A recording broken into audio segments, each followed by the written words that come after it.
I never expected that. At 53 years old, I would find myself sitting in my kitchen in Maple Hollow, Colorado, staring at messages that could destroy an entire marriage, and certainly not a marriage in my own family. For months, I had tolerated whispers, comments, and inappropriate late-night texts from my stepmother's husband, a man everyone in town called respectable, a man who hid his filth behind Sunday suits and polite smiles.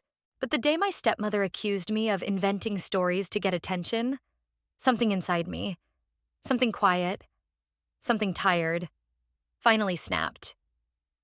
I realized that silence had protected everyone except me, and this time, I wasn't going to be the one carrying the shame. It all began in the early spring, when the snow was melting on the edges of Route 18 and the town smelled like wet soil and pine. I had moved back to Maple Hollow only a year earlier, after decades of living alone in Seattle following my first husband's passing. I wanted peace. I wanted closeness. I wanted family again. My stepmother, Helen, had remarried a man named Richard Lawson, 62, retired real estate broker, charming to everyone except the women he thought he could corner. I didn't want to cause trouble. At my age, peace is worth more than pride. But as the months passed, his words became bolder, his glances heavier, and the excuses to check in on me far more frequent. At first, I brushed it off as awkward friendliness. Maybe he was just trying too hard. Maybe grief had made me cynical. But those maybes died the night he sent me a message at 12:47 a.m. A message no married man should ever send to his wife's stepdaughter. I froze when I saw it. The kind of freezing that starts in your chest and crawls outward, like frost taking over a window pane. I didn't respond. I deleted it. I blocked his number. For a week, things were quiet. Then he created another account. That was when I knew this wasn't clumsiness or misunderstanding. It was intentional. A man in his 60s, fully aware of his actions, testing boundaries he believed I was too polite to defend.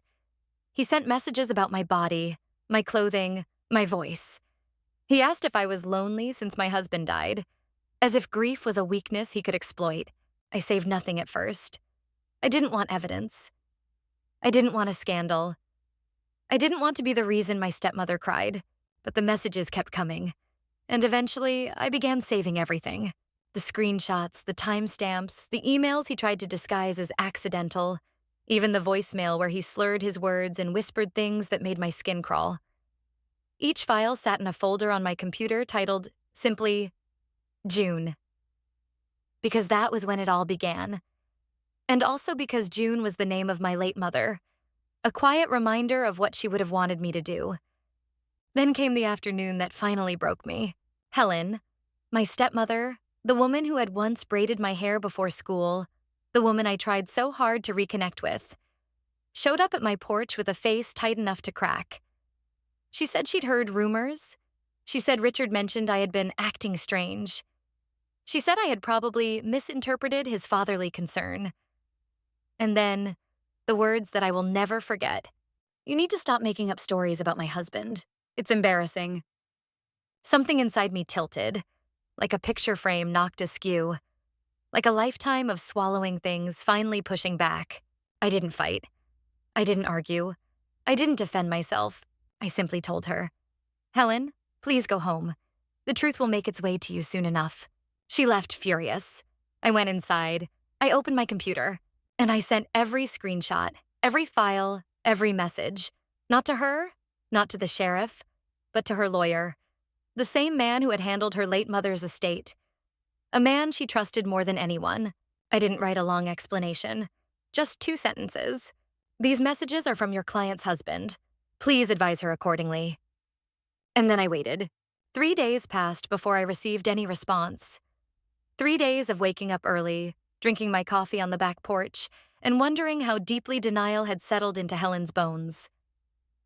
When you reach a certain age, you understand something younger people don't. Truth is patient. It doesn't rush. It doesn't shout. It waits for the exact moment when silence becomes impossible. On the morning of the 4th day, as the sun cast long, pale beams through the curtains, my phone rang. It was an unfamiliar number, but the area code belonged to Denver. I already knew who it was. Ms. Carter?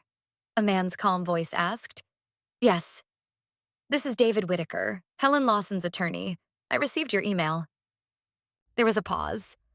One of those heavy, deliberate pauses lawyers use when they're weighing every word. Then he said quietly, I reviewed the materials you sent. I believe it is in everyone's best interest that Helen sees them. My throat tightened. Is she with you now? Yes, he answered. She asked me to call you. I heard rustling in the background, a sharp inhalation, and then a voice I had known for more than 40 years. Cracked, trembling, unsteady. Why didn't you tell me sooner? It was Helen. Of all the responses I had imagined, anger, accusations, denial, that question never crossed my mind. It hit me harder than any insult could have. I took a slow breath. Because I didn't want to hurt you. You think this doesn't hurt? You think finding out this way doesn't break me? Her words dissolved into quiet sobbing. I closed my eyes, gripping the edge of the counter. Helen had always been proud, composed, almost stubbornly controlled. Hearing her fall apart felt like watching a pillar crack in slow motion. David gently took the phone back. She needs time, he said. I understand. And she will need your cooperation moving forward. Those words told me everything. Helen was going to confront him. She was going to act. But I wasn't prepared for what happened next. The confrontation. That evening, just after sunset, I heard a car pull into my driveway. Slow, heavy, purposeful. I stepped outside expecting Helen, but it was Richard. He climbed out of the car wearing the same navy blazer he wore to church, his hair combed back, his face stiff. He didn't shout, he didn't threaten. He didn't apologize. He simply said, You ruined my life. I stared at him, stunned not by the words, but by the complete absence of shame. This was a man who believed he was entitled to silence, to protection, to the benefit of the doubt, simply because he was a man who had lived long enough to think consequences no longer applied to him. No, I said firmly. You ruined your own life the moment you decided your wife's stepdaughter was your plaything. His nostrils flared. He took a step forward. But before he could speak again, another car turned into the driveway. Helen. She stepped out with a steadiness I didn't expect, her eyes red but determined.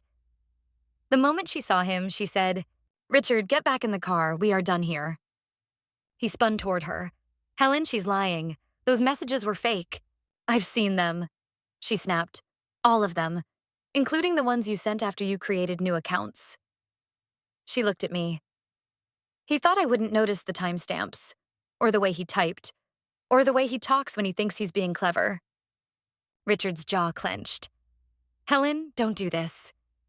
You did this, she replied, her voice breaking but not bending. This woman, who once refused to believe a word I said, was now standing between me and the man she loved, protecting me instead of defending him.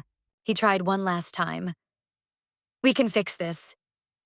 No, she said softly. You crossed a line that can't be uncrossed. She handed him a small luggage bag from the trunk. David already filed the separation papers. He looked stunned. Not angry, not remorseful, but shocked that the consequences he always outran had finally caught up. Then he left. No goodbye. No apology. Just the sound of tires grinding against gravel until the night swallowed him whole. Helen stood in my driveway long after the engine noise faded. We didn't speak. We didn't have to. Some tragedies don't need words. Some truths don't need explanations. The days after. Over the next few weeks, the town buzzed with rumors. People asked questions. People speculated. People whispered in the aisles of the grocery store, leaning over bananas and canned peaches as if gossip tasted better when paired with produce. I ignored all of it. Instead, I focused on helping Helen pick up the pieces. Not because she had believed me from the start, but because she finally chose truth over comfort. And at our age, that is harder than people realize. One afternoon, I visited her at the small rental house she had moved into. Lavender curtains, stacks of boxes, the smell of old paper and new beginnings. She sat at the kitchen table, staring at her wedding ring. I feel like a fool, she whispered. You're not a fool, I said gently. She shook her head. I ignored too many signs, too many moments that didn't feel right. I reached for her hand. We all ignore what hurts to look at. Tears welled in her eyes. Do you hate me for not believing you? No, I said.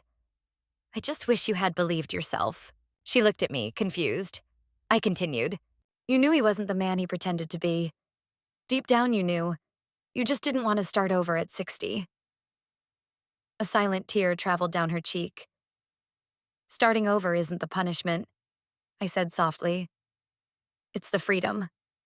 She exhaled shakily, and for the first time since everything happened, I saw light return to her face.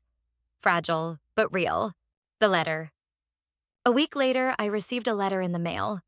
Not an email, not a text. A handwritten letter. The kind older generations still trust more than screens. It was from Richard. 6 pages, neat handwriting, no apology. Instead, it was full of excuses. His loneliness, his insecurities, his drinking, his misinterpretations. He said he missed the old days when people kept family matters inside the family. He said Helen would come around eventually. He said I should have been more compassionate. I tore the letter in half before finishing it. Some words don't deserve to be read. Some men don't deserve the privilege of being understood. I mailed the pieces to David, the lawyer. No note, no comment. He understood. The breakthrough. The real turning point came 2 months later, at a small community event in town, a fundraiser for the local animal shelter. I hadn't planned to go, but Helen insisted. She said she needed fresh air, people, light. As we walked past the booths, several women, older, quiet, polite women, approached me. They waited until Helen stepped aside. Then one whispered, "He used to make comments to me too." Another said, "He cornered me in the church hallway once. I never told anyone." A third looked down and said, "I thought I was imagining it." One by one, they revealed stories, small, sharp stories that cut deeper because they had been hidden for so long. Their voices trembled not from fear, but from relief. I felt something shift inside me. A weight I didn't know I carried finally loosened. It wasn't just about me. It was never just about me. It was about all the women who had learned to swallow discomfort to keep the peace. It was about all the women who thought age protected them from being targeted. It was about all the women who stayed quiet because they believed their pain wasn't important enough. But it was. It always was. A conversation that changed me. That night, after the event, Helen and I sat in her living room with cups of chamomile tea. The window was open, letting in the cool Colorado air. She said quietly, "You didn't just save yourself. You saved all of us." I shook my head. "I didn't save anyone. I just stopped pretending." She gave a sad smile. "You know, women my age, we were raised to believe silence was dignity, that endurance was strength." I looked at her. "And do you still believe that?" She took a long sip of tea before answering. "No. Now I believe truth is strength, and you taught me that." I felt a warmth spread through my chest. Not pride, not victory, but something gentler. Something that felt like healing. In the weeks that followed, something remarkable happened. Something I never expected at this stage in life. Helen and I grew close again. Not the surface-level closeness that families sometimes pretend to have, but a quiet, deeper connection. The kind formed when 2 people walk through a storm together and manage to survive it. We cooked dinner together on Saturdays. We visited the small farmers market near Pine Street every Sunday morning. We talked about the past, not with bitterness, but with understanding. She apologized more than once for not believing me sooner, and each time I reminded her that healing doesn't always follow a straight line. Sometimes it curves, loops, and circles back before moving forward. One evening, as the sunset painted the sky in faded gold, Helen said something that stayed with me. "You know, aging makes you invisible to some people, but it also frees you." At 61, I used to worry about opinions, gossip, respectability. Now I only worry about truth. Her words wrapped around me like a warm shawl. At 53, I had spent years believing that reinvention belonged only to the young. But Helen was proof that beginning again was always an option, even when the world expected you to stay quiet and accept your fate. The final encounter. 3 months after the separation papers were filed, I ran into Richard unexpectedly at the grocery store. He was standing near the coffee aisle, staring at a row of bags as if they personally offended him. His clothes looked the same, neat and ironed, but something in his posture had changed. He looked smaller, like a man who had finally run out of places to hide. He noticed me and stiffened. I didn't approach him. I didn't owe him that, but he walked toward me. "I just want you to know," he muttered. "You destroyed everything." I looked at him calmly, not with anger, just clarity. "No," I said, "I destroyed nothing. I simply exposed what was already there." His jaw clenched. "You could have talked to me. You could have asked me to stop." "I did ask you to stop," I replied, my voice steady. "When I ignored you. When I blocked you. When I deleted your messages. Silence is a boundary. You crossed it." He opened his mouth to argue, but I raised my hand. "You're not the victim here, Richard. You're a grown man who preyed on a grieving widow and thought she would stay quiet. You gambled with your marriage. You lost. That's on you." He didn't respond. He just turned and walked away, pushing his cart with the kind of anger that could only come from a man who finally ran out of excuses. And I felt, strangely, nothing. Not fear, not guilt, not triumph. Just freedom. The new beginning. By autumn, Helen finalized the divorce. She sold the house she once shared with him and bought a small cottage near a wooded trail. She adopted an elderly cat named Oscar. She started attending weekly painting classes. One afternoon, she invited me over to show me her newest painting, an image of a single window with bright sunlight streaming through. "It's called The Open Door," she said shyly. "It's beautiful," I whispered. She nodded. "It's how my life feels now." We stood there in the gentle quiet of her living room, the kind of quiet that doesn't suffocate, but soothes. For the first time in a long time, I felt the weight of the past lifting. Not disappearing, but lifting. Healing doesn't erase scars. It simply reminds you that scars mean you survived. Helen survived. I survived. And neither of us would ever shrink ourselves again. When we reach the later chapters of our lives, people often assume the battles are behind us, that the storms quiet down, that the world grows gentler, that we become untouchable. But the truth is simpler and harsher. Age does not protect you from being mistreated, but wisdom protects you from staying silent. What happened to me, and to Helen, is not just a story about harassment or betrayal or broken trust. It is a story about awakening at an age when society expects you to sit quietly and endure. If you are over 60, 70, or even 80, hear me clearly. You are not too old to demand respect. You are not too old to walk away. You are not too old to begin again. Silence may feel like safety, but it is often the cage built for you by someone else's hands. And truth may feel frightening, but it is the key that sets you free. If someone in your life crosses boundaries, manipulates your kindness, or hides behind age, status, or respectability, remember this. You are still allowed to speak. You are still allowed to defend yourself. You are still allowed to choose peace over humiliation. My story isn't about revenge, it's about reclaiming dignity. And for anyone listening, especially those who have lived long enough to know how heavy secrets can become, let this be your reminder. It's never too late to protect your voice. It's never too late to choose truth. And it's never too late to demand the respect you deserved all along. Because healing isn't something reserved for the young. Healing belongs to anyone brave enough to stop carrying someone else's shame.